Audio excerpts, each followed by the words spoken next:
Now, for the top story tonight, reaction joining us from D.C., Bob Woodward, who, along with Carl Bernstein, drove the Watergate story for the Washington Post. Comparisons to the IRS right now, Mr. Woodward, are there any? Certainly, it's part of the government. This fiction that somehow it's totally an independent agency is absurd.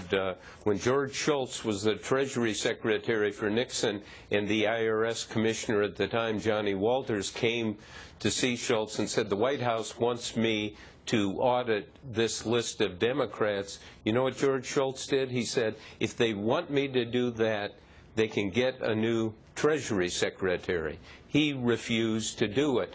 Clearly, in the pipeline, lots of people knew some of this or should know it, and I agree, this needs to be investigated, but you know who should lead the investigation?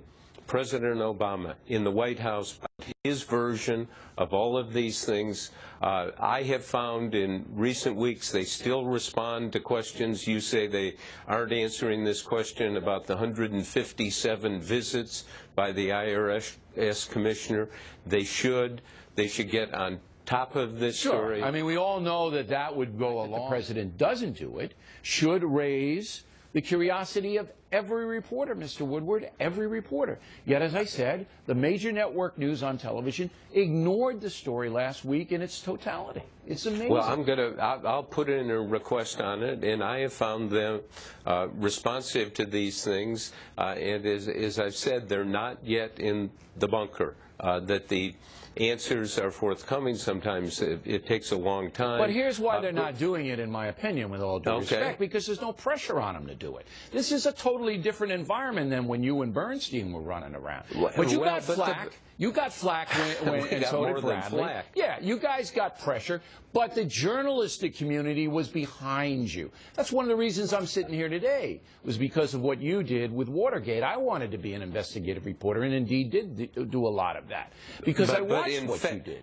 In fact, Bill, I mean, I lived through this.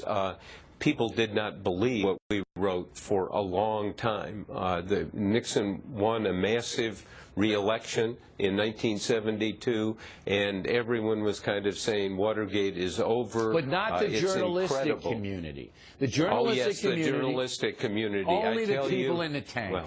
You know that. Only the people in the tank. The other people, well, you were kicking the New York Times' butt, so they were playing catch-up.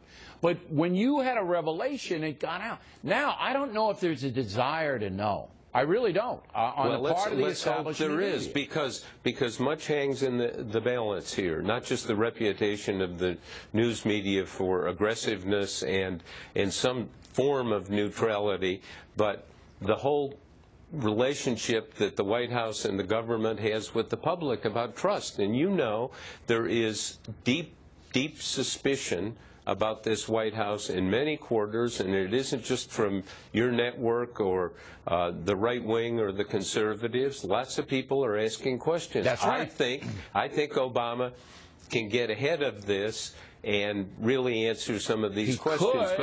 But if he takes the position, oh, this is all politics and this is a sideshow, as he has. No, but there's one other element there. If he gets ahead of it, as you're